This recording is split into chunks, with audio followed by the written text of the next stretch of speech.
Olá, eu sou Giovanni de Souza. Hoje são 9 de janeiro de 2020. São 22 horas e 21 minutos. Lição 12 do dia 22 de março de 2020. O Código de Ética de Jesus. Esta é a classe de jovens. Jesus Cristo, Filho do Homem, Filho de Deus. Texto do dia. Portanto, tudo o que vós quereis que os homens vos façam, fazei-lo também vós, porque esta é a lei e os profetas. Mateus capítulo 7, versículo 12. Síntese: ser cristão é assumir a radicalidade do discurso de Jesus para si em primeiro lugar. Nosso texto bíblico está lavrado em Mateus capítulo 6, versículo do 1 ao 8 e também o 14 ao 18. Introdução. É um consenso entre os especialistas que temos em Mateus capítulo 5 e 7 o cerne da mensagem de Jesus à humanidade. O Sermão da Montanha pode ser definido como a síntese da teologia prática cristã. De modo absolutamente claro, Jesus aborda as mais diversas questões que dizem respeito ao nosso viver cotidiano.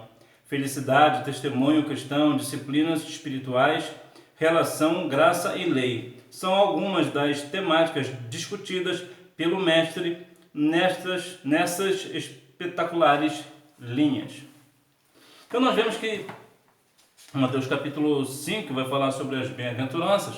Jesus nos deu ali algumas lições de como nosso proceder.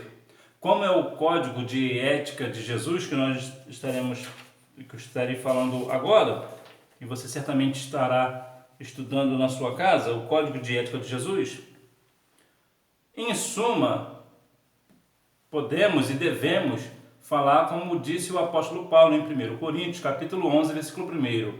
Sejais meus imitadores, assim como eu sou de Cristo. Em outras palavras, nós precisamos continuar imitando a Cristo, fazer o que ele fazia e não fazer o que ele não fazia. Esmolas, oração e jejum. Nossa vida devocional é para Deus. Em seu célebre Sermão da Montanha, Mateus 5 e 7, Jesus dedica um considerável tempo para discutir as questões das práticas devocionais cotidianas, oração, jejum e as obras de generosidade. A tradição religiosa de Jesus convivia com estas disciplinas espirituais desde tempos milenares. Todavia, com o passar do tempo, elas foram perdendo seu caráter celebrativo, voluntário e espontâneo para tornarem-se meras expressões ritualísticas. Diante deste quadro, o mestre apresenta no início do Evangelho de Mateus uma reflexão aprofundada sobre a necessidade de resignar as nossas atitudes cotidianas, muito especialmente aquelas que se referem à nossa espiritualidade. Dentre outras questões que se pode destacar, o princípio da discrição ou da privacidade. Mateus capítulo 6, versículo 4 e 6 e 18. É um conceito-chave para a compreensão do bem-estar espiritual de um discípulo de Jesus. O primeiro aspecto a ser analisado com relação às nossas práticas devocionais cotidianas é a finalidade delas. Você ora com que objetivo? Ao jejuar, você espera o quê? A generosidade que você pratica tem qual intenção?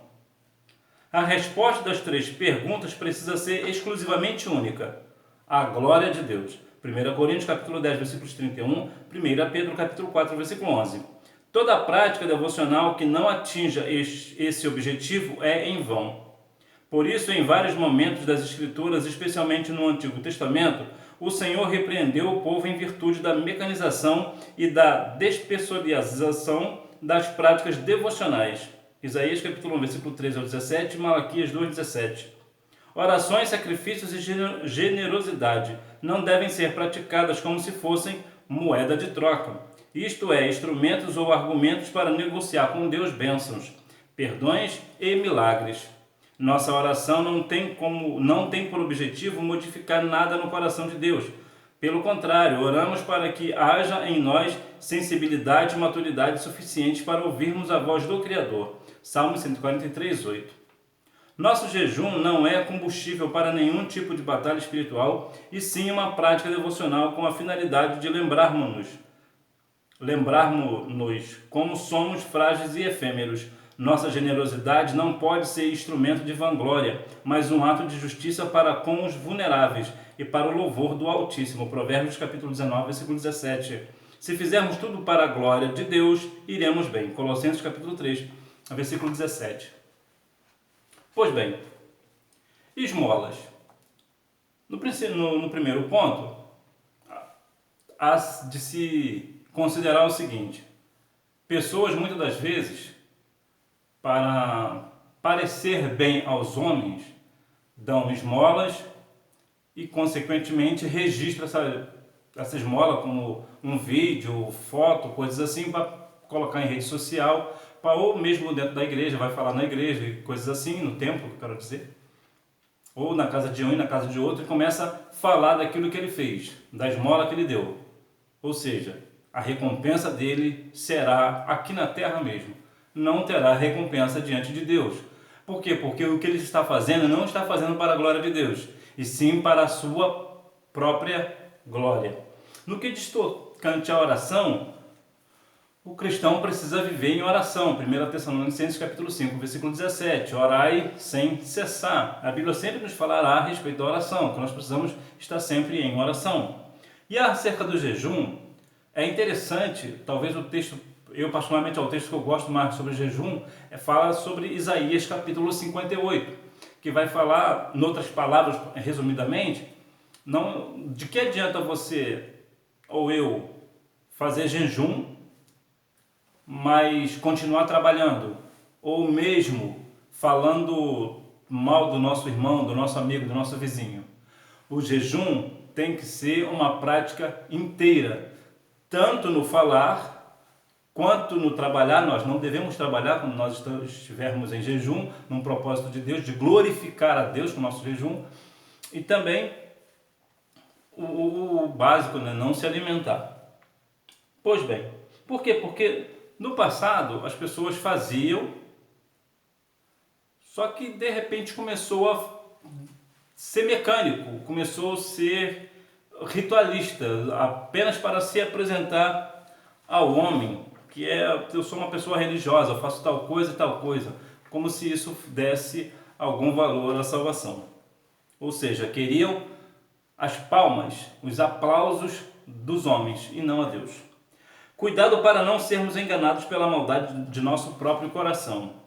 Um dos perigos da publicidade da vida devocional é a produção de arrogância e soberba em nós mesmos. Ou seja, ao invés de realizarmos algo para que o nome de Jesus seja bendito, somos tentados a agir para massagear nosso próprio coração mau. Jeremias capítulo 17, versículo 9. Quem vive alimentando suas arrogâncias nunca estará próximo do Criador. Salmos 75, do 5 ao 7. Por isso, a exortação de Jesus orienta-nos a evitar que nossos corações sejam alimentados por nossa própria arrogância. Mateus 6,3. Corremos o risco de cair no mesmo erro dos fariseus. João capítulo 12, versículo 43.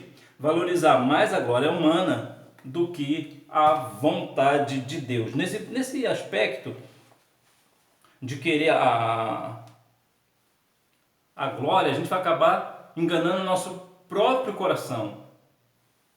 É um engano, é um auto-engano. A pessoa faz uma coisa ou outra, se autopromove, achando que está fazendo algo importante para Deus. Na verdade, está caindo no pecado da soberba, da arrogância.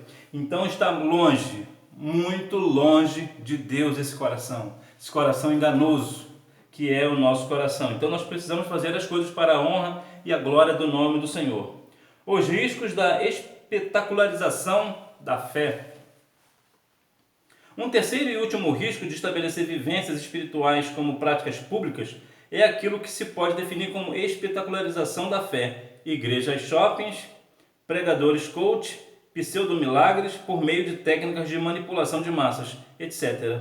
Tudo isso atrai pessoas, produz uma lógica de resultados financeiros de sucesso, porém não glorifica o nome de Jesus. Em tempos de massivo uso de redes sociais, a tênue linha entre evangelização e promoção pessoal é algo muito problemático. Jesus poderia ter ido à Grécia, centro cultural da época, porém preferiu ficar na pacata Judéia e de lá promover uma revolução no mundo através da humildade. Sigamos os passos do Mestre e façamos da fé uma experiência de proximidade com o Criador e afastamento das ilusões deste mundo. Acontece algo em muitos templos que é o que eu chamo de falso engano. As pessoas acabam caindo neste erro. Qual é este erro? Uma igreja, um templo, líderes, pastores, seja lá quem for que estiver na frente, faz um determinado trabalho, um trabalho interno, que eu quero dizer. E com a sua vida pública, né, sua vida religiosa pública, quer mostrar que ele é pastor, que ele é missionário, que ela é regente do círculo de oração, que é missionário, ou seja lá o que for. Quer mostrar que é santo. Então, qual é o erro que eu quero expor para você? É o seguinte: eles fazem um determinado trabalho e esse trabalho rende algum resultado, ou financeiro, ou de algum prestígio. As pessoas põem no coração que aquele trabalho é um trabalho de Deus, que tanto é de Deus que está dando resultado. Mas nós precisamos entender um único ponto aqui. Está dando resultado financeiro, ou algum prestígio, ou alguma outra coisa, algum outro negócio, mas não está glorificando o nome de Deus. Se não está exaltando o nome do Senhor, então não é para a glória dele. Então não é para a glória. Por mais que faça um trabalho aparentemente bom, saudável e tudo de repente até no social, mas para Deus não está causando nada. O tesouro no céu. Eu digo a questão do social porque há pessoas, infelizmente, que fazem o social para aparecer. Não fazem por amor, mas fazem por aparecer. É claro que, mesmo aparecendo, pelo menos aquele que é beneficiado, de uma forma ou outra, acaba, como eu já falei, sendo beneficiado pelaquela ação. Tanto sendo para a glória de Deus ou para a própria exaltação, mas pelo menos alguém está sendo beneficiado. Mas é algo que não agrada e nem glorifica o nome do Senhor. O tesouro no céu. Que tesouro é esse? Ao refletir sobre nossas relações de propriedade e necessidade com relação àquilo que desejamos, Jesus ensina-nos sobre como devemos entesourar, isto é, a maneira pela qual devemos administrar nossos bens e desejos. Esses ensinamentos de Jesus nunca foram tão atuais como hoje, nesta sociedade consumista e imediatista em que vivemos. Ao lermos as palavras do Mestre, certamente poderemos aprender a lidar com nossos sonhos com mais sabedoria. Afinal de contas, até em sonhos e palavras devemos ter prudência. Eclesiastes capítulo 5, versículo 7. Devemos, em primeiro lugar, levar em consideração que, ao falar destes tesouros, Jesus não está referindo-se apenas a bens materiais, e sim de tudo aquilo que se torna prioridade, destaque, o centro das atenções em nossas vidas. Por sua vez, a oposição inerente entre terra e céu demonstra variabilidade de objetos, pessoas ou circunstâncias, que podem referir-se a estes tesouros, se levarmos em consideração o amplo contexto em que tais palavras são proferidas, isto é, o Sermão do Monte. Podemos entender tais recompensas como a consequência imediata de nossas ações. Aqueles que buscam a glória terrena receberão seus galardões imediatamente, conforme a efemeridade da condição humana. Mateus capítulo 6, versículos 2, 5 e 16. Todavia, Jesus promete, e os escritores sagrados também registram, o estabelecimento de um prêmio futuro, maravilhoso e inefável, para aqueles que se mantiverem fiéis. 1 Coríntios capítulo 9, versículo 17, Filipenses capítulo 3, versículo 14. Aqui nós podemos notar a diferença daquele que ajunta tesouro no céu. Onde você está se entesourando? A Bíblia diz que onde está o coração onde está a riqueza do homem, também está o seu coração. Então, onde está o seu coração agora? Nas coisas daqui da terra ou nas coisas do céu? Colossenses 3, buscando as coisas que são de cima. Muitas das vezes, as pessoas dão mais ênfase àquilo que está na terra, as coisas materiais, do que ao prêmio da recompensa de ser fiel até a morte, que é a vida eterna. Muitos cristãos hoje perderam a esperança da volta de Cristo. Parece que não acreditam mais na volta. Estão apenas esperando Jesus nesta vida. Ou seja, querem apenas os bens materiais imediatistas dos dias atuais. Onde juntar tesouros? Existem, conforme as palavras de Jesus, duas possibilidades de valorizar aquilo que temos, tratando tudo como resultado exclusivo do esforço, dedicação e mérito humano, ou como consequência da infinita, imerecida e bondosa graça de Deus. O mestre traduz as diferenças entre estas alternativas através da oposição: entesourar na terra ou entesourar no céu. Em outros momentos dos evangelhos, Jesus reprova a mentalidade terrena, que atribui apenas a capacidade humana às conquistas que alcançamos. Lucas capítulo 12, versículos 16 ao 21. A lógica do evangelho é outra, conforme afirma Tiago em sua epístola. Tudo que há de bom e temos acesso tem apenas uma origem: Deus. Tiago capítulo 1, versículo 17. Este tipo de análise não retira a responsabilidade e esforço humano em nada, até porque em vários momentos a Escritura condena o preguiçoso. Provérbios capítulo 13, versículo 4. Entretanto, reorienta a avaliação humana para o reconhecimento que o Senhor Deus é a fonte de todo o bem existente no universo. Salmos 13, 6, Salmos 34, 10. Assim sendo, cabe-nos a responsabilidade de valorizar a benignidade de Deus, escolhendo sempre a boa semente que Ele nos dá para plantar. Por fim, mais do que uma lógica mercantil de acúmulo de bens, as palavras de Jesus refletem a necessidade de reconhecer a repercussão eterna de tudo aquilo que fazemos, quer para o bem, quer para o mal. Eclesiastes capítulo 12, versículo 14. Onde juntar tesouros? Bem, é claro que nós necessitamos de dinheiro aqui na terra. Podemos, claro, ter uma casa boa, uma fazenda, uma empresa, seja lá o que for, um bem material. Podemos? Claro que podemos. Entretanto, a questão aqui da lição vai enfatizar a questão do seguinte, do coração. Ou seja, o que é mais importante para alguém? Os seus bens materiais ou a vida eterna? A Bíblia não condena a riqueza. Entretanto, as mansões celestiais valem mais. Ela está sempre em primeiro lugar. Jesus sempre apontará para a eternidade. A eternidade é o mais importante. A questão da nossa vida pública, no quesito do cristão, quero dizer, existe um parecer que muitas das vezes as pessoas se mostram santos, querem mostrar que são santos. Entretanto, existe uma passagem bíblica a qual eu me apego muito e até gosto muito, que diz o seguinte, que é sobre a questão de Eliseu. Eliseu, quando passava, uma mulher disse para o seu esposo: vejo que este homem é um santo homem de Deus.